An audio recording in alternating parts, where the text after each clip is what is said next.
세상을 바라보는 시각이 단 한순간에 완전히 뒤집힌 경험, 혹시 해보신 적 있으신가요? 베이징의 명문대학을 다니며 스스로를 중국의 엘리트로 여겨온 한 여성이 있습니다. 그녀는 한국을 작고 보잘것없는 나라로 깔보며 당당히 여행을 떠났습니다. 한국은 중국의 문화적 그림자에 불과하다고 믿었던 그녀. 하지만 이번 여행에서 그녀는 자신이 철저히 잘못된 진실 속에 살고 있었다는 사실을 마주하게 됩니다. 그녀가 마주한 가장 큰 충격은 눈앞의 화려한 풍경이 아니었습니다. 한국에서 만난 사람들, 그들의 논리와 태도, 그리고 자신이 처음 듣는 한국의 자부심이 그녀의 견고했던 자존심에 균열을 냈습니다. 그리고 결국 그녀는 스스로 말했습니다. 중국은 빠르게 성장했지만 시민의식과 사회의 품격은 한국을 따라가지 못한다. 대체 무슨 사연일지 오늘 사연 바로 시작하겠습니다. 안녕하세요. 저는 위신웨이입니다. 베이징에 있는 명문대학 졸업반이고 곧 석사 과정을 시작할 예정이에요. 주변에서는 제가 앞길이 창창하다고 말해주곤 했어요. 똑똑하고 우아한 여성이란 말을 자주 듣다 보니 제 자존감도 자연히 높아졌습니다. 몇 달 전까지 저는 결혼을 준비하고 있었습니다. 3년 동안 만나온 남자친구와 결혼 이야기가 오가면서 저는 드디어 완벽한 인생을 만들어갈 수 있을 거라 기대했어요. 하지만 그 기대는 산산조각이 났습니다. 결혼 준비 과정에서 저는 구체적인 요구 조건을 내세웠습니다. 제 인생은 평범하게 살기엔 너무 소중했거든요. 저는 당당하게 이렇게 말했어요. 결혼은 현실적인 기반이 없으면 시작도 못해. 우선 저는 도심 중심부 아파트 한 채를 요구했습니다. 친구들 앞에서 자랑할 만한 집이어야 했어요. 그리고 결혼식 비용 전액과 제 부모님께 드릴 효도금 30만 위안을 조건으로 내걸었습니다. 결혼이란 건 양가의 체면이 걸린 일인데 남자 쪽에서 그 정도는 준비해야 한다고 생각했죠. 마지막으로 저는 매달 제 쇼핑과 취미 생활을 위한 생활비를 고정적으로 지원하겠다는 약속도 받으려 했습니다. 남자친구는 처음엔 제 요구를 듣고 고개를 끄덕였어요. 하지만 시간이 지나면서 그의 태도는 변하기 시작했습니다. 신웨이, 내가 원하는 아파트는 우리 형편에 너무 무리야. 조금 더 현실적인 집을 알아보면 안 될까? 그가 이렇게 말했을 때 저는 속으로 실망했지만 겉으로는 태연하게 말했어요. 나는 평생을 노력하며 여기까지 왔어. 내 인생에 맞는 수준은 있어야지. 내가 나를 사랑한다면 그 정도는 해줘야 하지 않을까? 그는 대답 대신 고개를 숙였고 저는 그걸 못마땅하게 바라봤습니다. 사랑한다면서 왜 이리 자신감이 없을까요? 그러다 결국 일이 터졌습니다. 효도금 문제에서 충돌이 일어난 거예요. 제가 부모님께 30만 위안을 드리겠다고 했을 때 그는 한숨을 내쉬며 말했어요. 신웨이, 솔직히 이건 너무 과해. 그 말을 듣고 저는 가만히 있을 수 없었어요. 그를 똑바로 쳐다보며 단호하게 말했습니다. 과하다고. 내 주변의 친구들은 훨씬 더 많은 돈을 받고 결혼해. 나는 현실적으로 너한테 맞추고 있는데 너무한 거 아니야? 그의 얼굴이 굳어졌습니다. 너 정말 이렇게까지 해야겠어? 라고 묻는 그를 보며 저는 결혼을 포기하기로 결심했어요. 제가 원했던 건 이런 태도가 아니었으니까요. 그렇게 우리는 헤어졌습니다.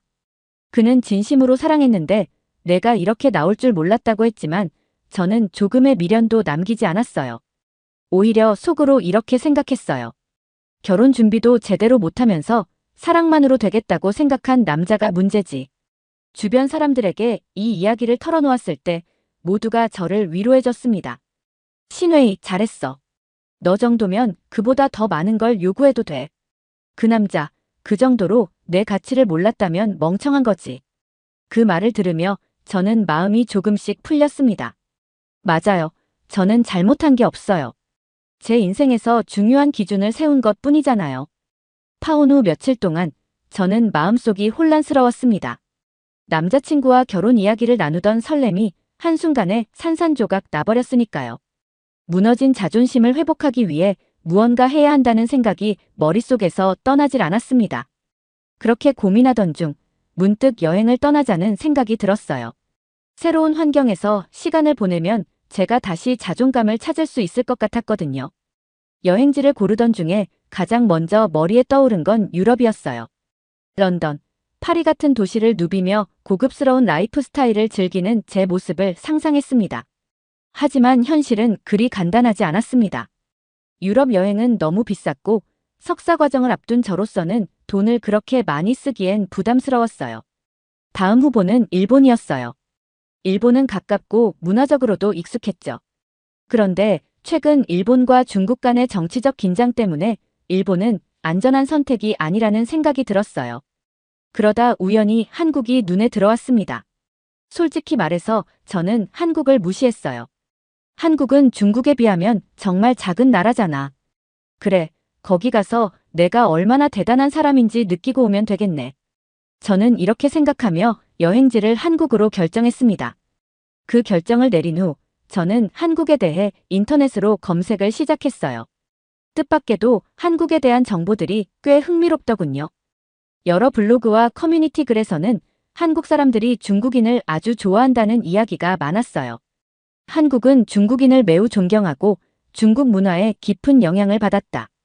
중국인 관광객이 한국 경제를 먹여 살린다. 한국인들은 중국인 관광객이 오면 기쁨에 춤을 춘다. 이런 내용을 읽으니 저는 점점 더 자신감이 생겼어요.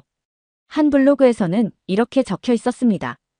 한국 사람들은 중국인 관광객을 환영하며 그들의 방문을 나라의 경제의 중요한 축으로 생각합니다.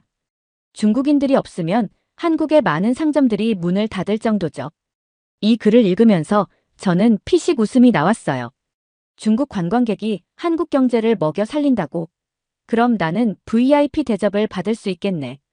그렇게 여행 준비는 빠르게 진행됐습니다. 출발 당일, 저는 베이징 공항에서 비행기에 올랐습니다. 창밖을 바라보며 이번 여행이 내 자존감을 완벽히 회복시켜줄 거야 라고 다짐했어요. 비행기가 인천공항에 도착했을 때 공항은 생각보다 깔끔하고 체계적으로 보였습니다. 입국 심사를 마치고 짐을 찾은 뒤 공항을 나서자 한국의 첫 인상이 저를 조금 놀라게 했습니다. 주변이 꽤 정돈되어 있었고 사람들이 매우 질서정연했어요. 지하철을 타고 서울로 향하는 길, 저는 또 다른 놀라움을 느꼈습니다.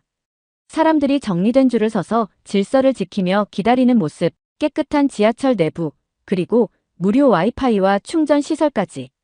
작은 나라니까 이런 세세한 부분에 신경 쓸 여유가 있겠지. 우리처럼 인구가 많은 중국에선 불가능한 일이니까라는 생각을 했어요. 서울에 도착했을 때 저는 기분이 꽤 좋았습니다. 이제부터 한국 사람들이 저를 얼마나 반기고 존경하는지 확인할 시간이었거든요. 첫 일정으로 서울의 대표적인 관광지라는 경복궁을 방문하기로 했습니다. 인터넷에서 검색해보니 한국의 전통 문화를 상징하는 곳이라고 하더군요. 경복궁에 도착했을 때 저는 건물들이 꽤 단정하고 정돈되어 있다는 점에 놀랐습니다. 하지만 크기와 웅장함으로 따지면 자금성이나 천안문 광장과는 비교도 안 되는 수준이었어요. 역시 한국은 작은 나라야. 이게 대표적인 궁궐이라니 정말 소박하네. 속으로 이런 생각을 하며 궁 안을 둘러봤습니다. 그때 가이드 투어를 받는 한국인 무리와 마주쳤습니다. 가이드는 궁궐의 역사와 건축적 특징을 설명하고 있었고 한국인 관광객들은 고개를 끄덕이며 진지하게 듣고 있었어요. 저는 그 모습을 보고 피식 웃으며 조용히 말했습니다. 한국도 참 자부심이 강하네. 저걸 자랑스러워하다니. 제 옆에 있던 젊은 한국인 여성이 제 말을 들었는지 저를 돌아보며 물었습니다. 저기요, 지금 뭐라고 하셨어요? 저는 당당하게 대답했어요.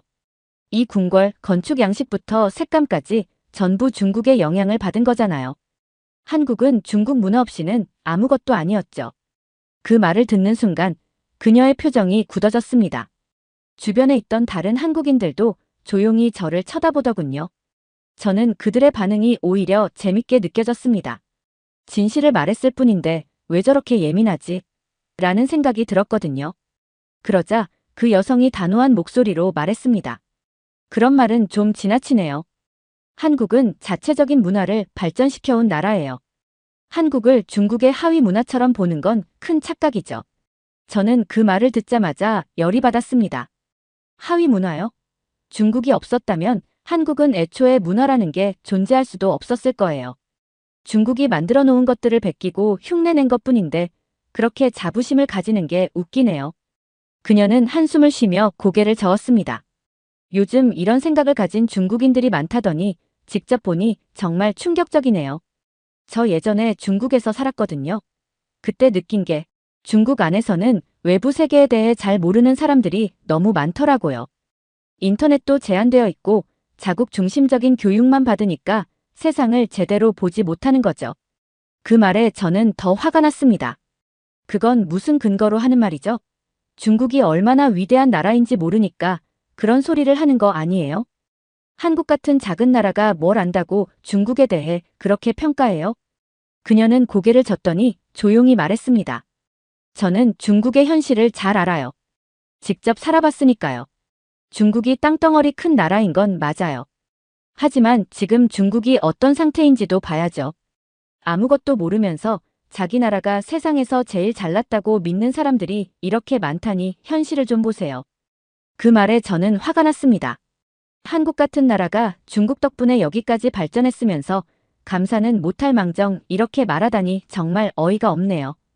그녀는 제 말을 듣고도 흔들리지 않았습니다. 스스로 발전해온 게 한국이에요. 그런 사실을 무시하면서 이런 식으로 대화하는 건 좀 무례하네요. 그녀는 더 이상 제게 말하지 않고 일행 쪽으로 돌아갔습니다. 저는 속으로 그래, 이 작은 나라 사람들이 다 착각에 빠져 있구나라고 생각했지만 어딘가 모르게 씁쓸함이 느껴졌습니다. 다음 날 아침, 저는 호텔에서 간단히 아침을 먹고 한국의 대형 쇼핑몰을 방문하기로 했습니다. 어제 경복궁에서 있었던 일이 계속 머릿속에 맴돌았지만 저는 애써 그 생각을 지우려고 했어요. 이번 목적지는 한국에서 가장 유명한 대형 쇼핑몰 중 하나라는 곳이었습니다. 쇼핑몰에 도착한 순간 저는 예상보다 깔끔하고 현대적인 분위기에 약간 놀랐습니다. 실내는 굉장히 넓었고 곳곳에 세련된 조형물과 디자인 요소가 돋보였어요. 천장은 유리로 되어 있어 햇빛이 자연스럽게 들어오고 있었고 공간 전체가 환하고 쾌적한 느낌을 줬습니다. 쇼핑몰의 한쪽에는 한류관이라는 공간이 있었는데 K-팝 아이돌의 굿즈와 한국 드라마 관련 상품들이 전시되어 있더군요. 외국인 관광객들이 몰려들어 사진을 찍고 있었고 일부는 굿즈를 구매하며 즐거워하는 모습이었습니다. 하지만 더 놀라운 건 매장 안에 있던 다양한 브랜드와 상품들이었습니다. 글로벌 명품 브랜드는 물론 한국 자체 브랜드들도 당당히 진열되어 있었고 손님들로 북적거리고 있었어요.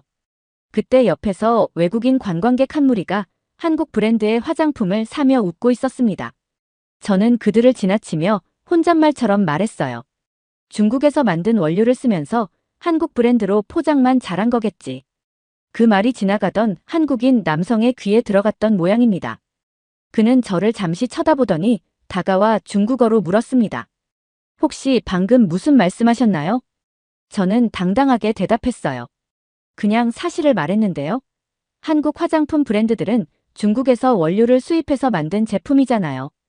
한국이 혼자 뭘 제대로 만들어낸다고 생각하진 않아요. 그의 표정이 굳어지더니 조용히 말을 이어갔습니다. 그 정보가 과연 사실인지 확인해 보셨어요? 한국 화장품은 기술력과 품질로 인정받고 있어요. 중국 제품에 비하면 훨씬 신뢰도가 높은 편이죠. 그 말에 저는 얼굴이 붉어졌습니다. 신뢰도라는 단어가 은근히 자극적이었거든요. 저는 반박하려고 입을 열었지만 그는 말을 멈추지 않았습니다.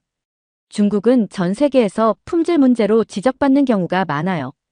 아직도 자기 나라가 모든 걸 최고로 잘한다고 믿는 사람들이 있다는 게 놀랍네요. 그 순간 어제 경복궁에서 만났던 여성의 말이 떠올랐습니다. 중국의 현실을 좀 보라는 그녀의 말이 머릿속을 맴돌며 저를 불편하게 만들었어요. 하지만 자존심 때문에 저는 끝까지 물러서지 않았습니다. 중국이 없었다면 한국은 이런 브랜드를 만들 기회조차 없었겠죠. 그는 고개를 저으며 말했습니다. 중국이 없었으면 한국이 못 컸을 거라고 생각하는 건 지나친 착각이에요. 한국은 스스로 기술력을 키우고 세계 시장에서 경쟁해왔어요. 중국에서 사는 사람들은 당신처럼 다들 착각 속에서 사나요? 저는 더 이상 무슨 말을 해야 할지 몰랐습니다. 말문이 막힌 건 아니었지만 이상하게도 더 이상 반박하고 싶지 않았어요. 그의 눈빛과 말투가 너무나 확신에 차 있었고 제가 평소에 듣던 말과는 전혀 다른 관점을 제시하고 있었거든요. 그는 마지막으로 덧붙였습니다. 어디를 가든 상대방의 문화를 존중하려고 노력해보세요. 그것부터 시작해야 서로를 이해할 수 있는 법이니까요. 그가 떠난 뒤 저는 매장 안에서 한참 동안 서 있었습니다. 쇼핑몰에서 돌아온 뒤 저는 호텔방에 누워 한참 동안 생각에 잠겼습니다. 경복궁에서 시작된 논쟁, 쇼핑몰에서 만난 한국인의 말들까지 머릿속에서 떠나지 않았어요. 중국 없이는 한국이 존재할 수 없다는 건 사실인데 왜 그들은 그걸 인정하지 않는 걸까? 스스로 이렇게 생각했지만 어딘가 찝찝한 기분은 지울 수 없었습니다. 다음 날 아침, 저는 답답한 기분을 털어버리자며 호텔을 나서기로 했습니다. 서울의 거리를 걷는 순간 저는 약간 놀랐습니다. 관광지가 아닌 평범한 도로들도 깔끔했고 건물들은 정돈되어 있었습니다. 사람들은 바쁘게 움직이고 있었지만 질서를 잘 지키며 교통신호를 따랐어요. 이건 중국과 확실히 다르네. 저는 스스로도 모르게 이런 생각을 했습니다. 길을 따라 걷다가 저는 우연히 작은 공원을 발견했습니다. 아침 시간이었지만 이미 많은 사람들이 운동을 하거나 벤치에 앉아 이야기를 나누고 있었어요. 공원 한쪽에는 간단한 운동기구가 설치되어 있었는데 어르신들이 이를 이용하며 건강을 관리하고 있었습니다. 그 모습을 보며 저는 어머니가 말씀하시던 중국의 공원 풍경이 떠올랐습니다. 사람들이 잔뜩 모여서 소란스럽게 카드 놀이를 하고 어디선가 담배 냄새가 풍기고 운동기구는 고장난 채 방치되어 있다. 그러나 저는 제 자존심을 지키기 위해 일부러 부정적인 면을 찾으려 했습니다. 공원을 벗어나 다시 길을 걷다 보니 거리 곳곳에 작은 상점들과 음식점들이 자리 잡고 있었습니다. 가게들은 정돈된 간판과 깔끔한 외관을 자랑하고 있었어요. 심지어 쓰레기통도 곳곳에 잘 배치되어 있어 거리가 더럽지 않았습니다. 이건 좀 과장된 연출 아니야? 저는 일부러 혼잣말로 중얼거렸습니다. 하지만 주변 한국 사람들은 그런 제 말을 들을 수 없었죠.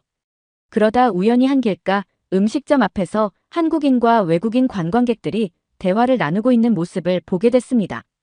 외국인이 메뉴판을 보며 고개를 갸우뚱하자 한 한국인이 친절하게 설명해주고 있었어요. 심지어 영어로 대화를 이어가고 있었습니다. 제가 계속 쳐다보니 그 외국인이 저를 향해 웃으며 다가왔습니다. 혹시 중국 분이세요? 네, 맞아요. 저는 살짝 긴장하며 대답했습니다. 그는 반갑게 웃으며 말했어요. 제가 전에 중국에 여행 간 적이 있는데 도움을 받기가 힘들었거든요. 그런데 여긴 사람들이 진짜 친절해요. 그의 말에 저는 순간 어색하게 웃었지만 속으로는 화가 났습니다. 왜 나한테 그런 말을 하는 거지? 뜬금없이 중국과 비교해서 한국이 더 낫다고 말하지. 미친 외국인인가? 옆에 있던 한국인도 그 대화에 끼어들었습니다. 한국에서는 외국인을 환영하려고 노력하는 문화가 자리 잡혀 있어요. 중국에서 여행하기 어려웠다는 말도 많이 듣긴 했지만요. 아마 문화적 차이일 거예요. 저는 더 이상 참을 수 없어서 말했습니다. 중국은 너무 커서 그렇죠. 한국처럼 작은 나라에서야 모든 걸 체계적으로 관리할 수 있겠지만 중국 같은 대국에선 쉽지 않아요. 그리고 사실 한국이 이렇게 발전한 것도 중국 덕분 아닌가요? 중국인 관광객들이 얼마나 많이 한국 경제를 살렸는지 몰라요? 제 말에 그 한국인은 조용히 웃으며 대답했습니다. 그런 관점도 있을 수 있죠. 하지만 한국은 중국에 의존하지 않고 스스로 발전해온 부분이 많아요. 외국인이 보기엔 그게 잘 안 보일 수 있지만요. 그리고 솔직히 중국 관광객들의 영향은 이제 예전만큼 크지 않아요. 그의 말을 듣는 순간 저는 갑자기 무언가에 눌리는 느낌을 받았습니다. 저는 계속 중국 덕분에라는 말을 반복했지만 그의 차분한 말투와 논리가 저를 무력하게 만들었어요. 이 여행은 제 자존심을 세우려던 계획이었지만 점점 저를 혼란스럽게 만들고 있었습니다. 다음 날 점심, 저는 근처의 작은 음식점에서 우연히 2명의 중국인을 만났습니다. 한 명은 한국에서 유학 중인 젊은 여성, 다른 한 명은 몇 년 전 한국으로 이민 온 중년 남성이었어요. 그들은 저를 보자 반갑게 인사를 건넸고 저도 흥미롭게 대화에 끼어들었습니다. 한국에 여행 오셨나요? 젊은 여성이 물었습니다. 네, 잠깐요. 그런데 두 분은 한국에 오래 계신 건가요? 제가 물었습니다. 저는 여기서 석사 과정을 밟고 있어요. 이분은 이민 오셔서 정착하셨고요. 여성이 중년 남성을 가리키며 설명했습니다. 한국에서 유학이라니 흥미롭네요. 중국에서도 훌륭한 학교가 많은데 왜 굳이 한국인가요? 저는 약간 비꼬듯 물었습니다. 여성은 잠시 망설이다 대답했어요. 솔직히 중국에서는 석사나 박사 학위를 가져도 취업이 보장되지 않아요. 제 친구들 중에는 박사 학위를 받고도 배달 일을 하거나 아예 실업자로 사는 사람들이 많아요. 중국에서는 학벌이 아무리 좋아도 취업 시장이 완전히 망가졌어요. 그 말을 듣는 순간 저는 크게 당황했습니다. 그게 말이 돼요? 고학력자가 배달 일을 한다니. 중년 남성이 고개를 끄덕이며 대답했습니다. 아주 흔해요. 중국에 있는 제 지인이 공무원인데 월급을 제대로 못 받고 있어요. 공무원인데도 해고당하는 일이 생긴다고 하더라고요. 이런 나라가 앞으로 어떻게 되겠습니까? 이런 식으로 가면 중국이 더 이상 못 버티고 무너질 거라고 생각합니다. 그의 직설적인 말에 저는 순간 말문이 막혔습니다. 그건 너무 극단적인 표현 아닌가요? 그는 냉소적으로 웃으며 대답했습니다. 극단적이요? 제가 이런 말을 했다가 중국에서 얼마나 고립당했는지 아세요? 사람들은 진실을 말하면 미친 사람 취급을 합니다. 결국 저는 한국으로 도망칠 수밖에 없었어요. 여기서 살아보니 한국은 중국과는 비교도 안 되는 천국이더군요. 그의 말은 제가 듣기에 너무 과격하게 느껴졌습니다. 그래서 저는 반박하려 했습니다. 한국이 그렇게 대단하다고요? 중국은 세계 경제대국 2위에다 강대국이라고요. 그는 조용히 웃으며 다시 말했습니다. 그런 착각을 하는 중국인들이 많죠. 그래서 제가 묻겠습니다. 한국에 며칠 동안 있으면서 길거리에서 욕설로 싸우는 사람을 본 적 있나요? 길거리에 침을 뱉거나 쓰레기를 막 버리는 사람은요? 중국에서는 이런 일이 너무 흔하지만 한국에서는 찾아보기 어렵죠. 기본적인 시민의식부터 달라요. 그런데 그 차이를 왜 못 보나요? 조금만 살펴보면 바로 알 수 있을 텐데요. 그의 말은 뼈아팠습니다. 제가 대답하지 못하고 있을 때 유학생 여성이 말을 이어갔습니다. 중국에서 저는 진실을 알게 되었고 그래서 더 이상 거기서 살고 싶지 않았어요. 중국은 겉으로는 강대국처럼 보이지만 내부는 썩어 있습니다. 빈부격차는 극단적이고 1억 명 이상의 사람들이 월수입 1000위안도 안 되는 돈으로 살아가고 있어요. 그 돈으로는 제대로 먹기도 힘들죠. 그런데도 사람들은 그런 현실을 외면하고 있어요. 저는 분노보다는 당혹감이 밀려왔습니다. 이들은 제가 알고 있는 중국과 완전히 다른 이야기를 하고 있었거든요. 음식점을 나선 뒤 저는 호텔로 돌아가지 않고 혼자 거리를 걷기 시작했습니다. 방금 대화한 이야기가 머릿속을 떠나지 않았어요. 내가 중국에서 태어나고 자란 사람인데 몰랐던 사실들이 그렇게 많을 리가 있겠어. 저는 스스로를 다독이며 한국의 거리를 둘러봤습니다. 그러던 중 우연히 한 작은 편의점에 들어가게 되었습니다. 제가 필요로 하던 몇 가지 물건을 찾기 위해서였어요. 계산대에서 줄을 서고 있던 저는 제 앞에 있던 한국인이 물건을 사고 나서 뒤쪽의 쓰레기통에 쓰레기를 정리해서 버리는 모습을 보게 되었습니다. 계산한 영수증조차 쓰레기통에 깔끔하게 정리해 넣더군요. 다시 걷기 시작한 저는 이번에는 버스 정류장에 앉아있는 사람들을 보게 되었습니다. 한국의 대중교통 시스템은 이미 몇 번 이용해보면서 편리하다고 느꼈지만 정류장에서 기다리는 사람들조차 질서를 유지하고 있다는 점이 새삼스럽게 눈에 들어왔습니다. 줄을 서서 기다리고 있는 사람들은 서로 양보하며 차례를 지켰고 버스에 오를 때도 누구 하나 서두르거나 밀치는 일이 없었습니다. 이런 모습은 저에게 너무 낯설었습니다. 호텔로 돌아온 저는 답답한 마음에 노트북을 켜고 인터넷 검색을 시작했습니다. 중국과 한국의 생활문화 비교라는 검색어를 입력하자 수많은 글과 영상들이 쏟아져 나왔습니다. 스크롤을 내릴수록 제 눈을 의심하게 만드는 내용들이 하나둘씩 등장하기 시작했어요. 한국은 공공질서가 잘 지켜지는 나라로 유명하다. 한국의 대중교통 시스템은 세계적으로도 높은 평가를 받고 있다. 저는 검색을 멈추고 화면을 한참 동안 바라봤습니다. 저는 다시 검색창에 한국 빈곤이라는 키워드를 입력했습니다. 중국에서 접했던 정보처럼 한국의 빈곤한 모습을 찾아내고 싶었거든요. 하지만 검색 결과는 제 예상과는 전혀 달랐어요. 한국은 국민건강보험 시스템과 같은 강력한 복지제도를 통해 사회적 안정성을 확보하고 있다. 이 글들을 읽는 순간 저는 제 손을 멈추고 깊은 한숨을 내쉬었습니다. 중국에서 접했던 한국에 대한 정보는 전혀 다른 모습이었거든요. 중국에서는 한국이 빈곤하고 중국 덕분에 성장한 나라라고 들었는데 여기에선 한국이 안정적이고 발전한 나라로 보였습니다. 더 깊이 파고들기 위해 한국 생활이라는 키워드로 영상을 검색했습니다. 화면에 떠오른 영상들은 또 한 번 저를 혼란스럽게 만들었어요. 어느 영상에서는 서울의 깨끗한 거리와 공공시설을 자랑하며 시민들이 조용히 줄을 서서 대중교통을 이용하는 모습이 나왔습니다. 또 다른 영상에서는 한국의 최첨단 기술을 소개하며 스마트폰 하나로 모든 결제가 가능한 시스템을 보여주고 있었습니다. 한 영상 속 인터뷰에서 한국에 거주 중인 외국인이 말했습니다. 한국은 제가 상상했던 것보다 발전된 나라예요. 무엇보다 시민의식이 정말 높고 친절한 사람들이 많아요. 그리고 또 다른 영상에서는 중국에 대해 설명하며 이런 문구가 화면에 떴습니다. 중국은 인구와 면적에서 세계 최대 규모를 자랑하지만 내부의 사회적 안정성과 시민의식 면에서는 여전히 부족한 점이 많다. 그 순간 저는 노트북을 덮고 깊은 한숨을 내쉬었습니다. 머릿속이 엉망이었죠. 다음 날 아침, 저는 호텔에서 나와 서울 시내를 한참 동안 걸었습니다.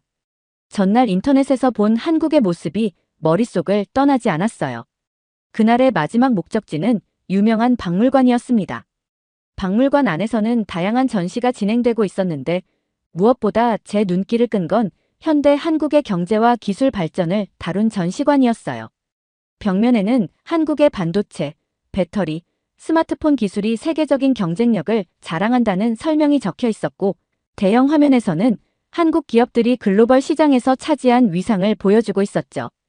전시관의 한쪽에서는 1997년 외환위기 당시의 위기를 극복한 과정을 다루고 있었습니다. 한국 국민들이 금 모으기 운동을 통해 국가 부채를 갚으려 했던 이야기와 이후 경제 구조를 재정비하며 글로벌 강국으로 도약한 과정이 상세히 설명되어 있었습니다. 전시를 보던 중 가이드가 외국인 관광객들에게 설명을 하고 있었어요. 한국은 위기마다 국민들이 하나가 되어 어려움을 극복해왔습니다. 지금의 한국이 있기까지 국민들의 노력과 헌신이 있었기에 가능했습니다. 그 말은 제 마음을 깊이 찌르는 듯 했어요. 한국이라는 나라에 대해 갖고 있던 선입견이 조금씩 무너지고 있었거든요. 박물관을 나와 돌아오는 길, 저는 중국에서 듣던 정보들이 과연 진실이었는지에 대해 처음으로 의문을 품게 되었습니다. 호텔로 돌아와 다시 인터넷을 검색하기 시작했어요. 이번에는 더 구체적으로 중국과 한국의 경제 발전 비교라는 키워드를 입력했죠. 검색 결과는 저를 더욱 충격에 빠뜨렸습니다. 한국은 1인당 GDP에서 중국을 이미 크게 앞서고 있으며 경제 구조의 투명성과 혁신 면에서도 세계적인 경쟁력을 가지고 있다. 중국은 외형적으로는 세계 2위의 경제 대국이지만 내부적으로는 빈부격차, 고학력 실업, 그리고 지방 정부의 재정 위기와 같은 심각한 문제가 존재한다. 그 순간 저는 깨달았습니다. 제가 한국을 깎아내리기 위해 내세웠던 논리들은 이제 더 이상 설득력이 없다는 사실을요. 며칠간의 한국 여행을 마치고 중국으로 돌아온 뒤 익숙했던 일상은 전보다 어딘가 달라 보였어요. 거리에 늘어선 차량들이 제멋대로 경적을 울리고 보행자들은 신호를 무시하며 길을 건너고 있었죠. 길가에는 쓰레기가 여기저기 흩어져 있었고 아침 출근길의 혼잡함은 당연한 듯 반복되고 있었습니다. 그동안 아무렇지 않게 보아왔던 풍경이 이제는 불편하게 느껴졌습니다. 중국의 대도시들은 빠르게 성장했지만 그 속도에 시민들의 의식과 환경은 따라가지 못하고 있었어요. 빈부격차와 무질서는 익숙했지만 한국에서의 경험을 떠올리니 그 차이가 선명하게 드러났습니다. 며칠 뒤 친구들과 모임에 나갔습니다. 친구들은 한국 여행 이야기를 궁금해하며 물었죠. 한국은 어땠어? 요즘 사람들이 많이 가던데. 저는 한국에서의 경험을 솔직하게 말하기가 망설여졌습니다. 하지만 마지못해 대답했어요. 깨끗하긴 하더라. 길거리에서 싸우는 사람도 없었고 쓰레기도 거의 안 보여. 친구들은 대수롭지 않다는 듯 고개를 끄덕였습니다. 인구도 적고 땅도 좁으니까 관리하기 쉬울 거야. 그들의 반응은 제가 한국에 가기 전 가지고 있던 생각과 같았어요. 하지만 지금은 그 말을 완전히 동의할 수 없었죠. 혼자 집으로 돌아오는 길, 저는 계속 한국과 중국의 차이에 대해 생각했습니다.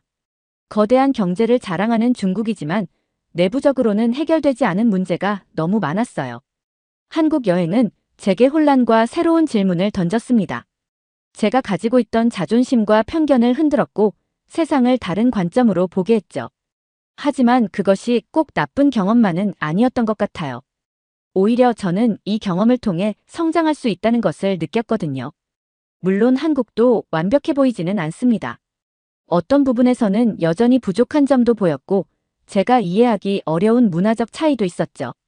중국으로 돌아온 지금 저는 이제 제 자신을 조금 더 객관적으로 바라보려 노력하고 있습니다. 두 번째 사연 시작합니다. 우리나라 대통령이 한국에게 무기 지원을 지속적으로 요청했지만 한국은 우리를 외면하는 나라라는 기사를 봤어요. 일본은 우크라이나를 위해 정말 강력하게 움직이고 있고 그들은 항상 국제사회에서 책임을 다하려고 노력해요. 그런데 한국은 대체 뭐 하는 건가요? 이 이야기를 들은 독일 출신의 한 여성은 한국이라는 나라에 대한 실망과 의문으로 가득했다고 합니다.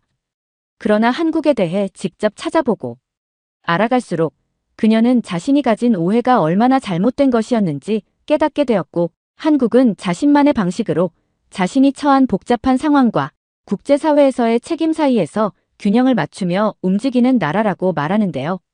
대체 무슨 사연일지 오늘 사연 바로 시작하겠습니다. 안녕하세요. 저는 리아 아발렌코입니다. 우크라이나와 독일 혼혈로 태어나 현재는 유엔 난민기구에서 일하고 있습니다. 어머니는 우크라이나 키이우 출신이고 아버지는 독일 베를린에서 태어나셨습니다. 제 어린 시절은 두 나라를 오가며 보냈지만 제가 가장 사랑했던 곳은 어머니의 고향인 키이우였어요. 그러나 지금은 그 도시가 전쟁터로 변했습니다. 전쟁이 시작되었을 때 저는 어머니의 고향이 잿더미로 변해가는 모습을 텔레비전 화면으로 지켜보며 분노와 절망을 느꼈습니다. 이후 난민 구호 활동에 투입된 저는 폴란드 국경 근처의 캠프에서 우크라이나 난민들을 돕는 일을 맡게 되었어요. 매일같이 마주하는 절망적인 풍경 속에서 저는 단 한 가지 희망에 의지했습니다. 세계 각국이 우크라이나를 돕기 위해 나서고 있다는 사실이었죠. 미국과 유럽 국가들은 전투기, 전차, 탄약 등 우크라이나가 필요로 하는 거의 모든 것을 지원하고 있었습니다. 그들의 도움은 분명히 값진 것이었어요. 그러나 저는 유럽이나 미국과는 조금 다른 시각으로 세계를 보고 있었어요. 독일의 국민이기도 하지만 저는 어머니로부터 동유럽의 정서를 물려받아 더 많은 국가들이 우크라이나에 연대해야 한다고 믿고 있었습니다. 특히 제가 어릴 적부터 흥미를 가졌던 아시아 국가들이 더 적극적으로 참여해야 한다고 생각했어요. 한국이라는 나라는 제가 어릴 적부터 익숙한 이름입니다. K-팝, K-드라마와 아버지가 자주 언급했던 삼성전자의 기술력 덕분에 한국은 제게 혁신적이고 강력한 나라로 기억하고 있었죠. 그러나 이번 전쟁에서 한국의 행동은 저를 혼란스럽게 했습니다. 저는 난민 캠프에서 동료들과 함께 각국의 지원 상황을 검토하던 중 한국이 살상 무기를 지원하지 않고 있다는 소식을 들었어요. 폴란드와의 대규모 무기 계약 소식을 들었던 저로서는 이해가 되지 않았습니다. 그렇게 강력한 무기를 가진 나라가 왜 우크라이나를 돕지 않을까? 저는 스스로에게 묻곤 했습니다. 폴란드 동료는 저를 보며 고개를 저었어요. 한국은 아마 러시아와의 외교적 관계를 고려하고 있을 거야. 그들은 북한이라는 문제도 안고 있으니까. 그의 말은 이치에 맞는 것 같았지만 제게는 충분하지 않았습니다. 한국은 경제 대국이고 과거 한국 전쟁에서 외국의 도움으로 재건된 나라 아닙니까? 이제는 자신이 받은 도움을 돌려줄 때가 아닌가요? 난민들 사이에서도 이런 이야기가 흘러나왔습니다. 한 우크라이나 출신 소년이 이렇게 말했어요. 한국도 우릴 돕고 있나요? 일본은 많이 도와준다던데요. 저는 대답을 할 수 없었습니다. 제가 아는 한 한국은 일본만큼의 지원을 하지 않는 것처럼 보였으니까요. 저는 종종 이 전쟁이 시작된 이후 다른 국가들에 대해 가지고 있던 시각이 얼마나 많이 변했는지 생각하곤 합니다. 전쟁은 단순히 총과 대포로만 치러지지 않습니다. 각국의 대응과 지원 방식은 그 나라의 가치와 철학을 보여주는 거울과 같습니다. 그러나 그 거울이 항상 투명하고 명확한 것은 아니었어요. 특히 한국이라는 나라를 바라보는 제 시선은 흐릿하고 왜곡된 거울 속 모습 같았습니다. 어느 날 난민 캠프에서 동료들과 함께 휴식 시간을 보내고 있을 때였어요. 저와 비슷한 나이대의 동료인 야쿠브가 대화를 시작했습니다. 그는 방금 뉴스를 읽고 있었다며 일본이 우크라이나에 상당한 규모의 재정 지원을 약속했다는 소식을 전했습니다. 일본은 정말 강력하게 움직이고 있지. 그들은 항상 국제사회에서 책임을 다하려고 노력해. 그런데 말이야, 한국은 대체 뭐 하는 거야? 야쿠브의 질문은 제 생각을 더 깊게 만들었어요. 맞아. 한국은 아시아에서 일본과 비슷한 위치인데 왜 이렇게 조용하지? 저는 그의 말에 고개를 끄덕였습니다. 그날 밤 저는 인터넷을 검색하며 한국에 대한 자료를 찾아보기 시작했어요. 한국 우크라이나 지원, 한국 살상 무기 지원 거부 같은 검색어를 입력할 때마다 한국이 전쟁 중인 국가에 무기를 제공하지 않는다는 기사가 줄줄이 나왔습니다. 기사를 읽으면서 저는 점점 혼란스러워졌습니다. 한국은 분명히 군사적으로 강한 나라입니다.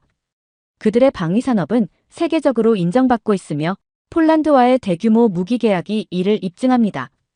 그런데도 왜 우크라이나에만 소극적으로 보이는 걸까요?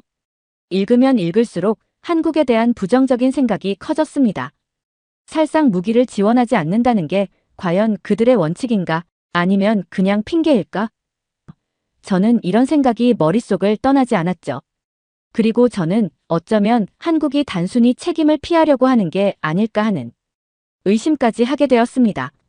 며칠 후 난민 캠프에서 일하던 중 저는 한 우크라이나 출신 여성과 이야기를 나눌 기회가 있었습니다. 그녀는 새 아이를 데리고 국경을 넘어온 후 처음으로 숨을 돌릴 수 있었다고 말했어요. 그녀는 저에게 이렇게 물었습니다. 우리나라 대통령이 한국에게 무기 지원을 지속적으로 요청했지만 한국은 우리를 외면하는 나라라는 기사를 봤어요. 진짜인가요? 저는 대답을 망설였습니다.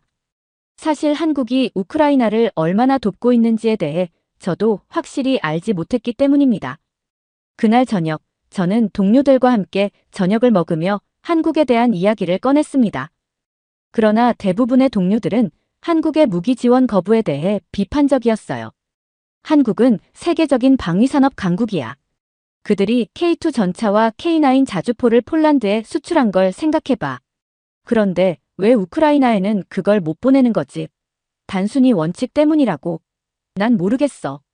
동료들의 말은 제 머릿속을 복잡하게 만들었습니다. 그날 밤 저는 침대에 누워 한국이라는 나라에 대해 다시 생각하기 시작했습니다. 그들은 왜 살상 무기 지원을 거부하고 대신 비살상 지원과 인도적 지원에 집중하는 걸까? 단순히 국제사회에서의 비판을 피하려는 전략일까? 저는 한국이 과거 전쟁을 겪은 나라라는 점을 떠올렸습니다. 한국 전쟁은 외국의 도움 없이는 생존하기 어려웠던 끔찍한 역사였죠. 그런 나라가 이제는 국제적으로 강대국으로 성장했음에도 왜 자신이 받은 도움을 돌려주지 않는 것처럼 보이는 걸까요? 며칠 뒤 난민 캠프에 도착한 한 UN 동료로부터 한국의 지원에 관한 이야기를 들을 기회를 가졌습니다. 그는 UN 본부에서 전달된 최신 보고서를 검토하던 중 한국이 우크라이나에 2억 달러 이상의 인도적 지원을 했다는 사실을 언급했습니다. 그의 말은 제가 가진 선입견을 조금 흔들었어요. 2억 달러. 저는 마음속으로 질문을 던졌습니다. 분명 적지 않은 금액이었죠. 그렇다면 왜 사람들은 한국이 전쟁을 외면한다고 생각하는 걸까요? 그날 밤 저는 캠프에서 나와 인터넷 검색에 몰두했습니다. 한국의 우크라이나 지원에 관한 모든 정보를 찾아보려 했습니다. 기사를 읽으며 저는 점점 더 놀라웠습니다. 한국이 살상 무기 지원을 거부한 것은 사실이었지만 대신 방탄복, 헬멧, 구급 물품 같은 비살상 물자를 대량으로 제공했다는 점이 눈에 띄었습니다. 한국은 또한 우크라이나 재건을 위해 국제사회와 협력하고 있었고 난민 지원 프로그램에도 상당한 자금을 투입했어요. 특히 한국 정부가 러시아의 제재에 동참하며 상당한 경제적 희생을 감수하고 있다는 점은 제가 몰랐던 사실이었습니다. 러시아는 한국의 주요 교역국 중 하나였지만 한국은 국제사회의 책임을 다하기 위해 제재를 강력히 실행하고 있었죠. 이건 단순히 경제적 이익만 따지는 행동이 아니야. 저는 그런 생각이 들었습니다. 다음 날 아침, 캠프에서 동료들과 아침 식사를 하며 한국에 대해 이야기를 꺼냈어요. 한국이 사실 꽤 많은 지원을 하고 있다는 걸 알았어. 비살상 무기를 제공하고 난민 지원에도 참여하고 있더라고. 제 말을 들은 야쿠브는 고개를 갸웃했습니다. 그래. 하지만 살상 무기를 지원하지 않는 이유는 여전히 이해하기 어려워.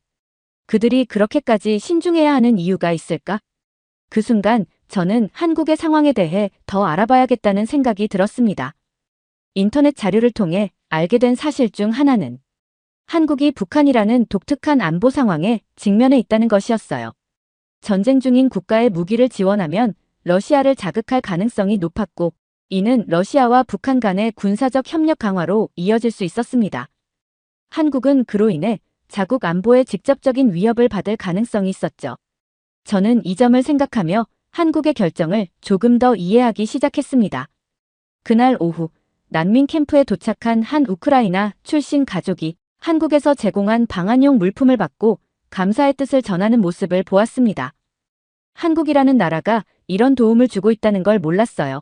정말 감사합니다. 라고 말했습니다. 저는 그 장면을 보며 묘한 감정을 느꼈습니다. 그동안 제가 가진 오해와는 달리 한국은 분명히 그들만의 방식으로 우크라이나를 돕고 있었어요. 저는 한국이라는 나라를 다시 보기 시작했습니다. 인터넷에서 읽은 자료와 난민 캠프에서의 경험은 제가 가진 한국에 대한 선입견을 조금씩 허물고 있었습니다.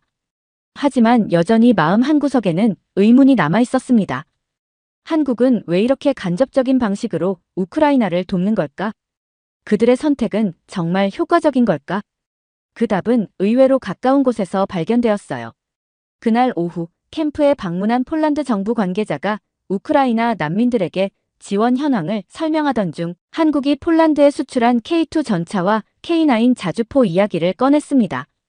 그는 한국 무기들이 폴란드 방어력을 강화하면서 동시에 우크라이나 전선에도 간접적으로 기여하고 있다고 말했습니다.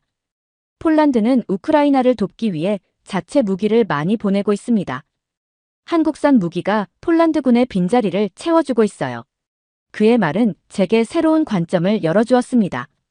저는 곧바로 한국 무기들에 대한 자료를 찾아보기 시작했습니다.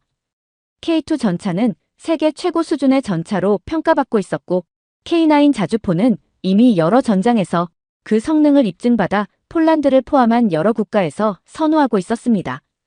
특히 폴란드가 한국과 체결한 대규모 무기 계약은 우크라이나 전쟁의 간접적인 지원 체계를 이해하는 데 중요한 퍼즐 조각이었죠.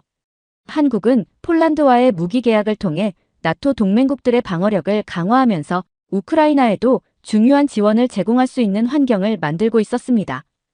폴란드는 자체 무기를 우크라이나로 보내고 그 빈자리를 한국산 무기로 메우고 있었어요. 저는 이 연결고리가 단순히 무기 판매를 넘어 한국이 전략적 사고로 전쟁에 기여하고 있다는 점을 깨달았습니다. 하지만 한국이 단순히 무기를 파는 나라로만 보이지는 않았습니다. 자료를 더 조사할수록 한국의 방위 산업이 단순한 수출 이상의 가치를 가지고 있다는 것을 알게 되었어요. 그들은 각국의 필요를 이해하고 적재적소에 맞는 무기를 제공하며 국제적 신뢰를 쌓고 있었습니다. 한편으로는 이 과정에서 우크라이나를 직접적으로 돕는 모습을 보여주지 않으려는 신중함도 느껴졌습니다. 어쩌면 그들은 과거 냉전 시기에 미국과 소련 사이에서 균형을 유지했던 자신들의 경험을 되살리고 있는 것일지도 모릅니다. 폴란드는 우크라이나의 방어를 강화하기 위해 자신들의 무기를 보내는데 주저하지 않았고 그들이 믿을 수 있는 파트너가 바로 한국이었던 것입니다. 한국이 우크라이나 전쟁에 참여하지 않는다는 건 정말 큰 오해일 수도 있겠구나. 저는 그렇게 생각하게 되었습니다. 제게 가장 인상적이었던 점은 한국이 이러한 방식으로 국제사회의 역할을 수행하면서도 러시아와의 직접적인 대립은 피하고 있다는 점이었습니다. 이는 단순히 자신의 이익을 지키기 위한 선택으로 보이지 않았습니다. 대신 한국은 우크라이나를 돕기 위해 서방 국가들과 협력하면서도 자신들의 안보와 동북아 정세를 고려한 균형 잡힌 접근을 보여주고 있었습니다. 그 순간부터 저는 한국이 왜 살상 무기 지원을 거부했는지, 그리고 왜 그렇게 신중한 외교를 펼치는지에 대해 더 알고 싶어졌습니다.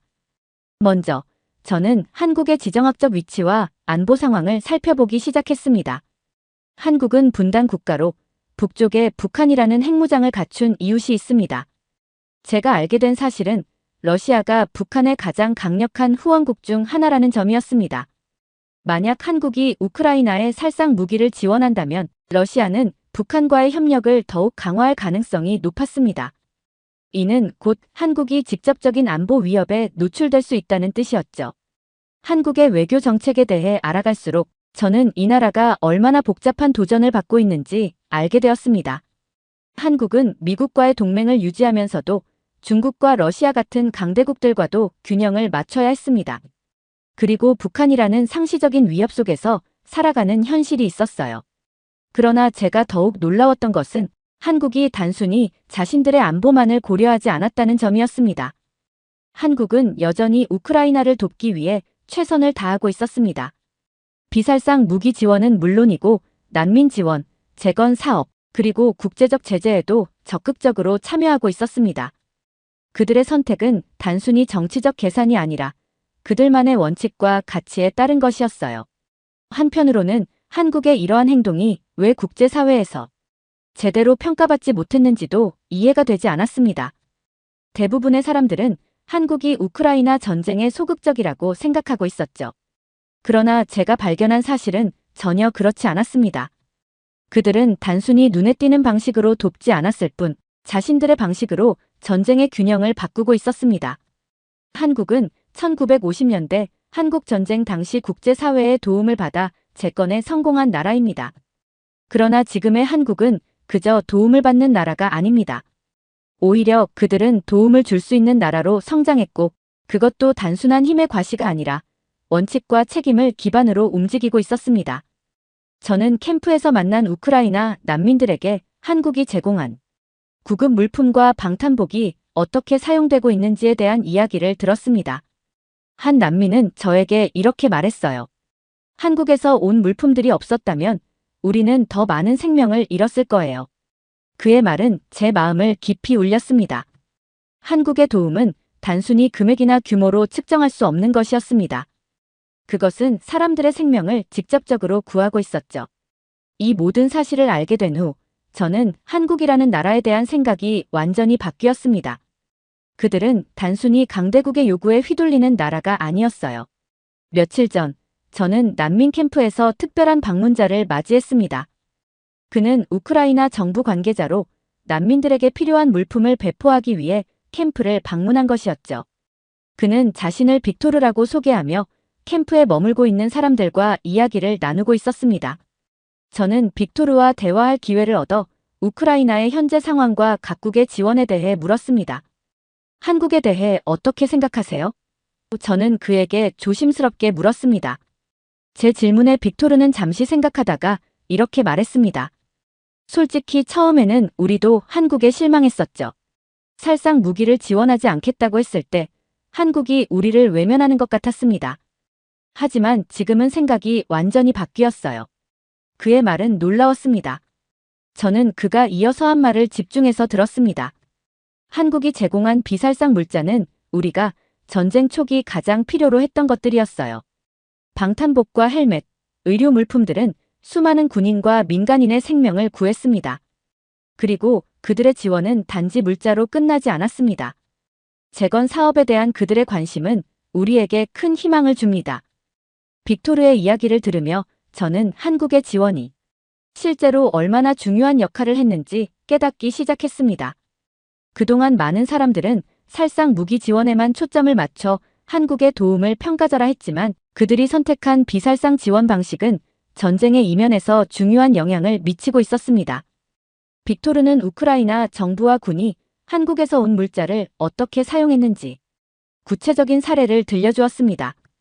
그는 한국이 제공한 방탄복과 헬멧이 전선에서 목숨을 잃을 뻔했던 수많은 병사를 살렸다고 말했습니다. 또한 한국에서 보내온 의료키트는 전장에서 다친 병사와 민간인들에게 즉각적인 치료를 제공할 수 있는 중요한 도구가 되었다고 했습니다. 한국은 전쟁의 피해를 줄이는 데 집중하고 있습니다.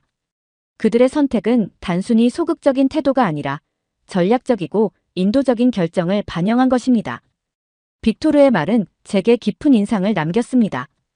그 순간 저는 한국이 전쟁에서 보여주는 독특한 역할이 단순히 숫자나 규모로 판단할 수 없는 것임을 깨달았어요. 그날 저녁 저는 캠프 내 난민들과 이야기를 나누던 중 한국에서 제공한 긴급 식량 지원에 대해 이야기가 나왔습니다. 많은 나라들이 우크라이나를 도왔지만 한국은 우리가 잘 알지 못했던 나라였어요. 하지만 그들이 보낸 도움은 정말 소중했어요. 그들은 멀리서도 우리의 고통을 이해하려고 노력하고 있었죠, 라고 말했습니다. 저는 그들의 이야기를 들으며 한국이 우크라이나에 남긴 흔적이 얼마나 깊고 의미 있는지 알게 되었습니다. 캠프에서 돌아온 후 저는 한국의 재건 사업 계획에 대해 더 알아보기 시작했습니다. 한국은 단순히 전쟁 중의 긴급 지원에 그치지 않고 전쟁 이후 우크라이나의 경제와 사회를 회복시키기 위한 장기적인 계획을 세우고 있었어요. 특히 한국 기업들이 인프라 재건 프로젝트에 관심을 보이고 있다는 사실은 우크라이나인들에게 큰 희망을 주고 있었습니다. 한국은 또한 유엔을 통해 다자간 협력 방식으로 우크라이나를 지원하며 국제사회의 책임을 다하고 있었습니다.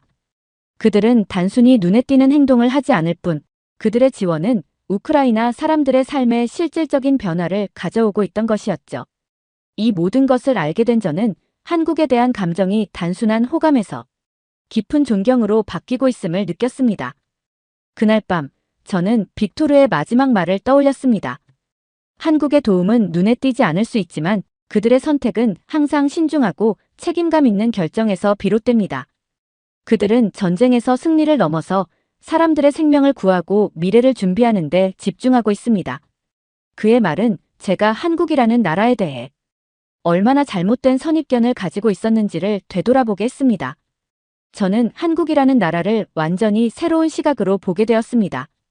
처음에는 단순히 살상 무기를 지원하지 않는다는 이유로 실망과 오해로 가득 찼던 제 마음이 이제는 한국의 선택과 가치를 이해하고 존경으로 가득 차게 되었어요.